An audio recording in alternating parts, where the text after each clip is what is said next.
comes perhaps as a coincidence that not only does the message that God has placed on my heart this morning get a frame in a stormy picture, but that also represents the message that he has placed on my heart many months ago when I was approached for the first time.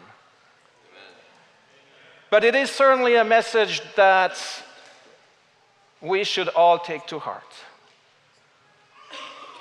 Whether we're seniors or whether we are members of a community of Christians who are walking in a time and place of history that is challenging, to say the least. It is challenging because everything in our environment tries to take our focus away, if we have a focus, from what life is all about and from what our eternal destiny is all about. I mean, everything and anything is there to attract our attention, to take our eyes off what we're supposed to do and to be in this day and age.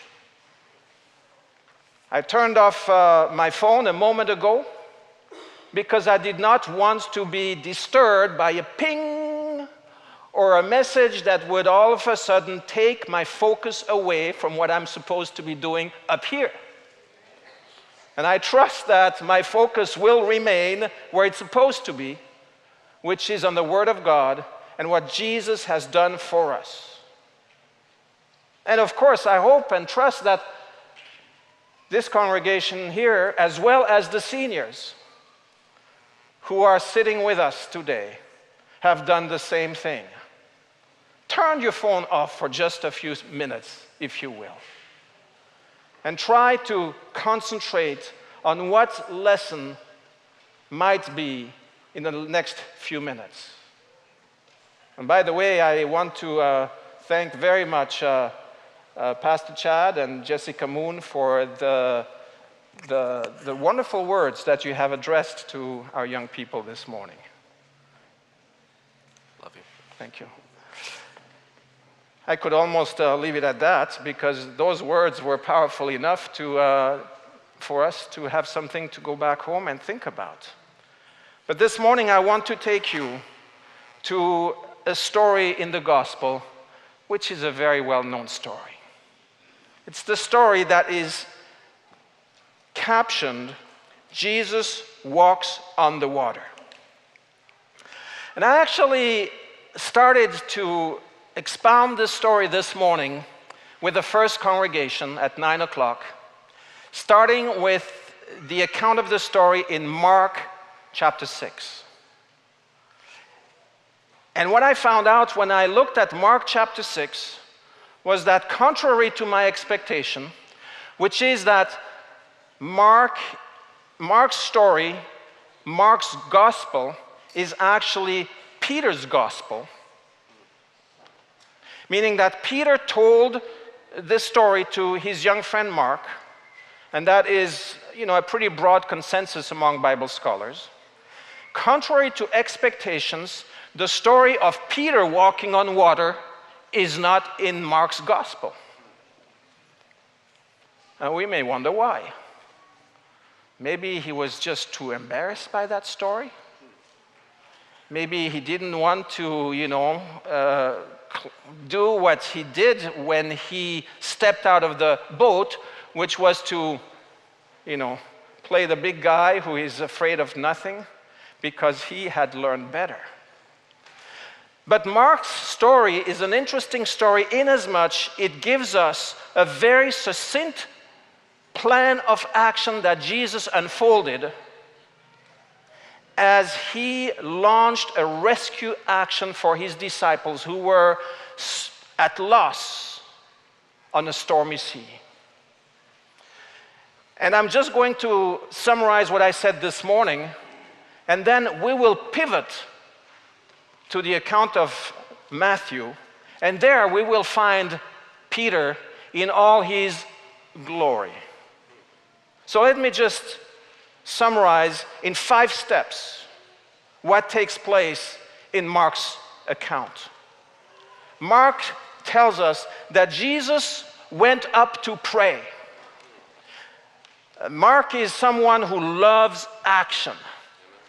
So it's bang, bang, bang. Jesus went up to do what? To pray. And what did he pray about? If you read the few verses that precede this story, Jesus had just multiplied the bread and the fish and fed a crowd of thousands. But at the end of that beautiful, gorgeous day, he noticed that something was going wrong. There was talk of making him the king of Israel. And that he could not allow to happen. I mean, after all, he had fed thousands of people. He had healed them. He had spoken words of hope. Who did the disciples think would be better qualified to be the king of Israel? But yet his hour had not yet come. However, there was enough of a wave of admiration and support for this thing to get off the track. And so he dismissed everybody, including his disciples, in ways that would not allow any dispute. He would send them home and put his disciples on a boat while he would go up the mountain to pray for them, that they would understand that life is not all about politics, but life is about service, ministry, and most of all, about salvation. Jesus knew how stormy the hearts of his disciples were. And he allowed for this storm to come down on them while he was praying. But the next verb, the next action that Mark underlines is that Jesus saw. And what did he see? He saw from afar how his disciples were rowing and toiling. But he did not do anything until the 4th watch of the night, which is between 3 and 6 o'clock in the morning. And you can imagine how exhausted those disciples must have been, how desperate they must have been. And so in the 4th watch of the night, the text then says, he went out to them, and then he just adds, walking as if that was the most natural thing in the world, walking on the water. But the most important thing is he went out to them. And then the next step was he spoke to them. And he said, it is I, don't be afraid. Ah, that familiar voice must have been such a source of strength in a moment of desperation. Have you ever picked up the phone and heard the familiar voice of a loved one in a time of crisis saying, it's me? And you don't need to ask who it is, but you just know who it is, and you recognize a voice that is going to bring you support, affirmation, solace. But then, as I said, in the account of Mark, there's no mention of Jesus calling Peter to walk out on water. So we have to switch to the Gospel of Matthew. And there we find we find Peter going like, if it's you, then tell me to come out to you. Chapter 14 of Matthew, verse 28. Tell me to come out to you. And we can just imagine what's going on through his mind. I mean, who in his right mind would say, I'm willing to come out to you on the water in this weather? It's hard enough to stay dry on this boat without going out on the waves. I don't know if Peter was in his right mind or whether he was just so relieved to hear Jesus' voice that he needed to have that confirmation that it is really the real Jesus in flesh and blood and not just a ghost of his figment of his imagination. And Jesus says, and that is the sixth action that he performs, come out. And you can just imagine now Peter going like, trying to test whether that water is going to carry him. And to his surprise, it does. And he walks. I had a nightmare one day. And in my nightmare, I saw myself walking on water. But then in my dream, in order to stay on top of the water, I had to go like this with my arms, just flapping like I had wings.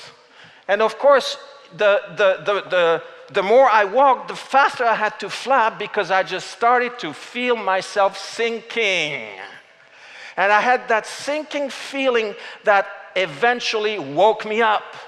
And I went like, wow, thank God I'm not out there on the water. And perhaps, however, this is something that we all experience in our lives. We feel that the ground is starting to let go of you and that you're starting to sink. You're losing the control of a situation. You are taking a risk that all of a sudden seems to be too much for you to be borne and to be carried further.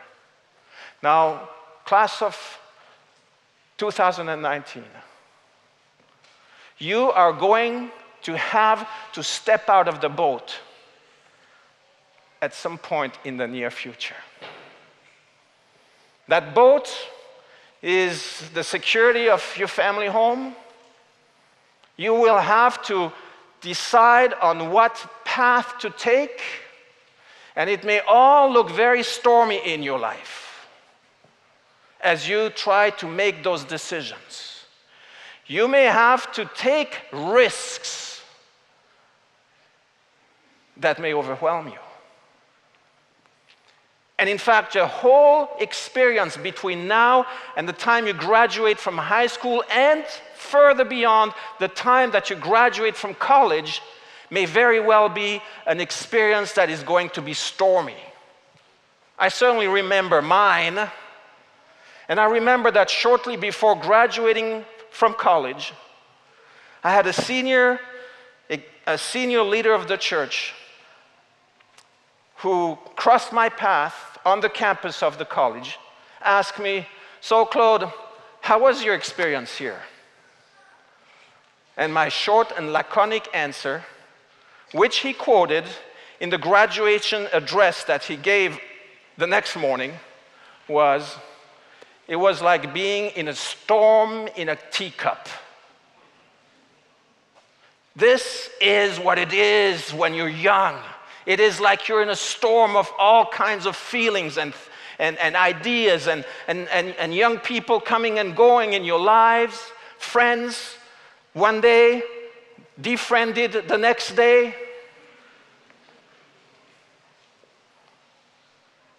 A storm is coming, I can guarantee you.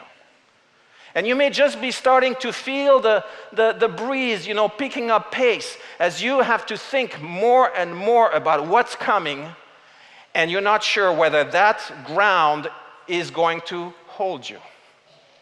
You're not sure whether it is right for you to step out and walk in that direction.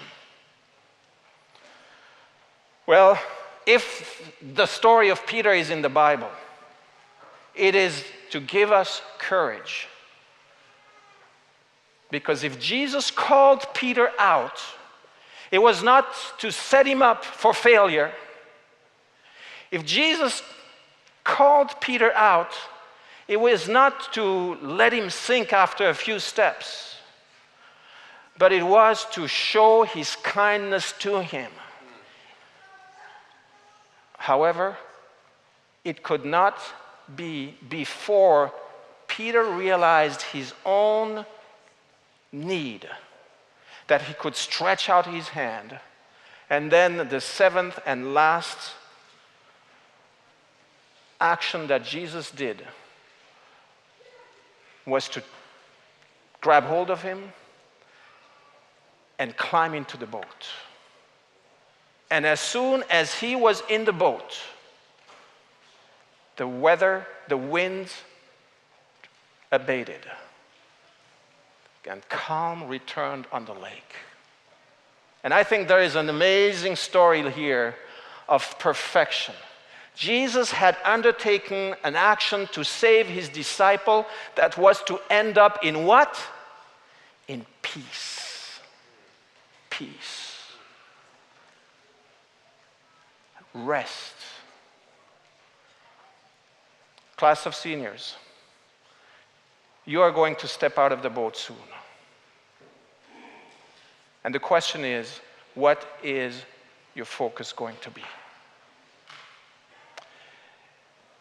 The text is very clear that Peter lost his focus on Jesus. And that is what brought him into a situation of panic. Ellen White writes about this story. By the way, it's a beautiful story. You can read it in chapter 40 of Desire of Ages. That a wave came up between Peter and Jesus so that Peter actually lost sight of Jesus. And in that moment, he turned back to the boat, hoping to see there strength and perhaps assurance. And that's the moment when basically he lost it. What is going to be your focus? Is it going to be just to drift along with the crowd? Or do you have a focus that is clear? And if you have a clear focus, do you realize that behind that focus you have to have a focus on Jesus? Because if something comes between you and Jesus, you may start to have that sinking feeling, which I had at the end of my nightmare. That all of a sudden, you don't know what's holding you anymore. And by the way, I have news for you.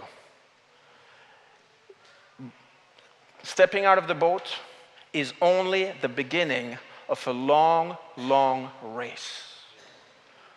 Unlike in the story that we have here, it wasn't just a few feet between Peter and Jesus that separated them. What is separating you from your goals is a long distance. So you will be in for a marathon and not just for a walk to your goal.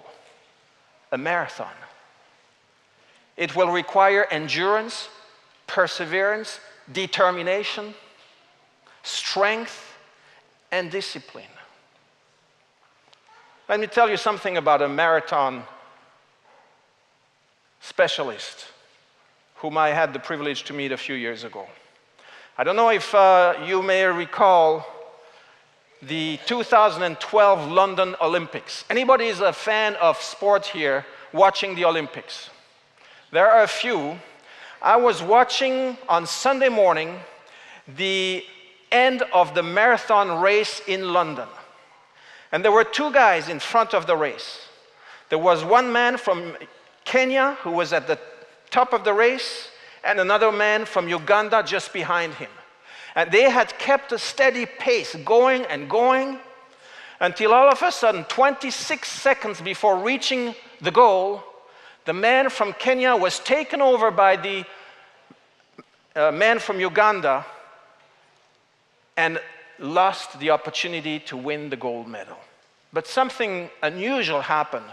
When the man from Kenya crossed the line, he received his national flag with which he draped himself, and then literally dropped on his knees, joined hands, and looked up in front of hundreds of millions of people around the world watching him.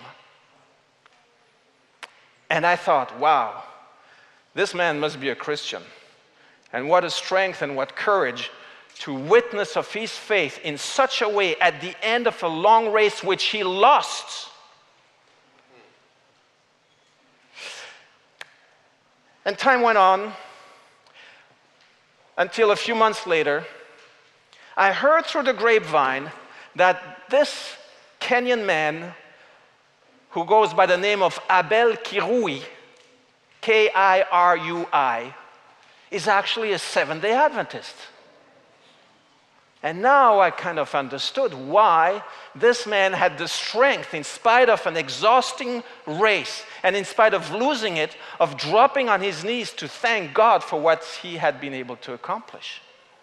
At the time, I was the associate publisher for the Adventist World magazine, so I decided to pay him a visit in Africa to try to find out what this man is made of. Who is he? I caught up with him at his home in Kapsabet, just outside of the campus of our beautiful university there, Barreton University. I had set up an appointment with him, brought a photographer with me, and no sooner did he open the door that he literally came out bouncing off his house. It was like he was on springs. And he said, well, are you ready? And we went like, ready for what? Well, I'm going for my training. So we hopped on his old car, Jalopy, and went up the road to a place where he used to train all the time. Every day he trains on that road. And believe me, he ran like it was amazing. In training, he was clocking a time that approached world record, as a matter of fact. So I said to him as part of my interview, what is it like for you to be a Christian athlete at that level? And he said to me, you know, I pray every morning. In fact, I get up at very early, at 6 o'clock in the morning. I pray for an hour, read my Bible during that time, and then I go out to train with one focus. I want to honor God. I want to run for Him. And then he said, my second focus is my family. I run for my family. And my third focus is I run for my country. He had his plan straight. Run for God, family, and country. And as a result of that, and of his training, he became the world champion in the marathon in 2009 in Berlin, in 2011 again in South Korea, and went on to win many international races. The most recent one in 2016, the Chicago Marathon, and in 2017 he came in second. You can look him up. He is a remarkably dedicated and focused man.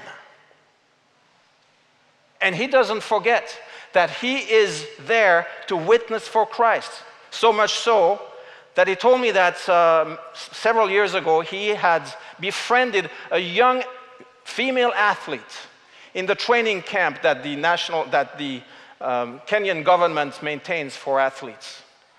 And because of his enthusiasm, because of his energy, because of his Christian walk and vital connection with God every morning, he said very naturally, well, why don't you come to church with me? I'm going to church on Sabbath, and come with me. She accepted. She came to church, and there in church, she met her future husband, an Adventist, and she decided to become a Seventh-day Adventist.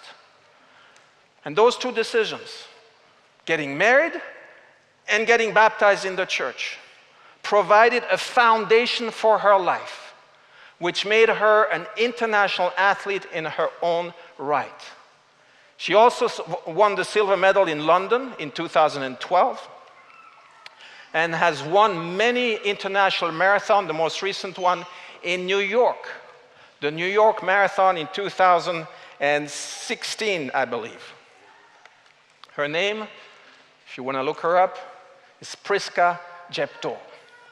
Two international marathon runners of the highest caliber are Seventh-day Adventists and happy to run for their God, for their family, and for their country.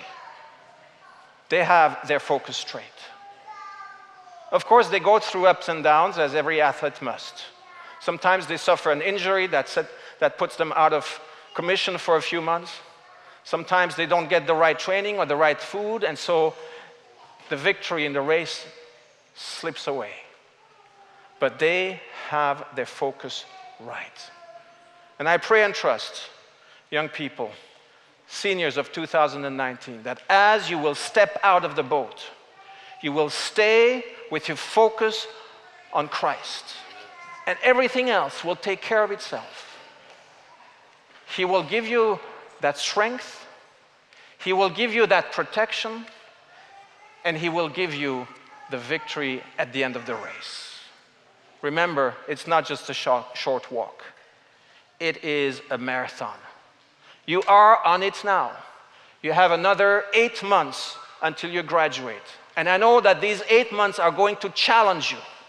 They're going to feel exhausting at times, perhaps even discouraging, but you will make it by the grace of God.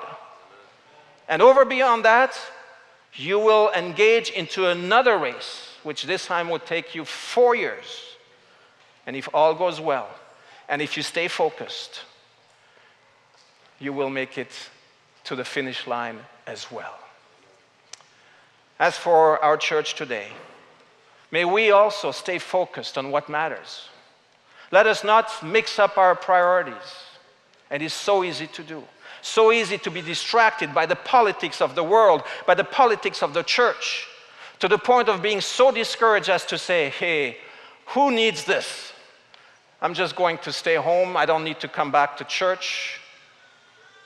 And I'm saying this very carefully. There are right now many souls who are pondering whether to just leave the boat because of the politics and the atmosphere and the weather and the storms that are falling on us.